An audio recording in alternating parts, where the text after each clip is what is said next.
মার্কিন president Donald Trump অভিযোগ করেছেন যে চীন, রাশিয়া ও উত্তর কোরিয়া যুক্তরাষ্ট্রের বিরুদ্ধে ষড়যন্ত্র করছে। রাশিয়া এবং চীনের প্রেসিডেন্টের সঙ্গে উত্তর কোরিয়ার সর্বোচ্চ নেতা কিম জং উন একত্রিত হয়ে যুক্তরাষ্ট্রের বিরুদ্ধে ষড়যন্ত্র করছে বলে অভিযোগ করেন ট্রাম্প।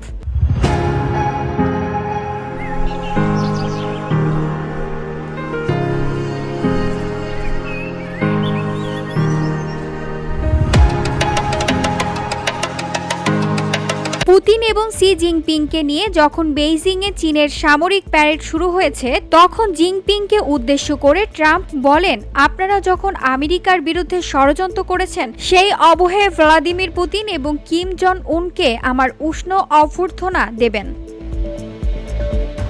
দ্বিতীয় বিশ্বযুদ্ধের ৮০ বছর পূর্তি উপলক্ষে কুচকাওয়াজে উত্তর কোরিয়ার নেতা কিম জং উন এবং রুশ প্রেসিডেন্ট ভ্লাদিমির পুতিন যখন সি জিনপিং এর সঙ্গে ছিলেন, তখন ট্রাম্প সি জিনপিংকে সম্বোধন করে ট্রুথ সোশ্যালে এক পোস্টে লিখেছেন, ভ্লাদিমির পুতিন এবং কিম জং উনকে আমার উষ্ণ শুভেচ্ছা জানাই, কারণ আপনারা আমেরিকার বিরুদ্ধে ষড়যন্ত্র করছেন।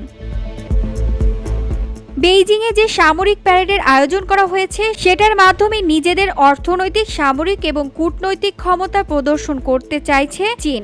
স্পষ্ট বার্তা দেওয়া হচ্ছে, যে কোনো দ্বন্দ্বে যুক্তরাষ্ট্রকে মোকাবেলা করার ক্ষমতা আছে বেইজিংয়ের। ওই সামরিক প্যারেডের অবশ্য ভারতের প্রধানমন্ত্রী নরেন্দ্র মোদী যোগ দেয়নি। বিষয়টি থেকে দূরত্ব বজায় রেখেছেন তিনি। VOD Bangla news desk.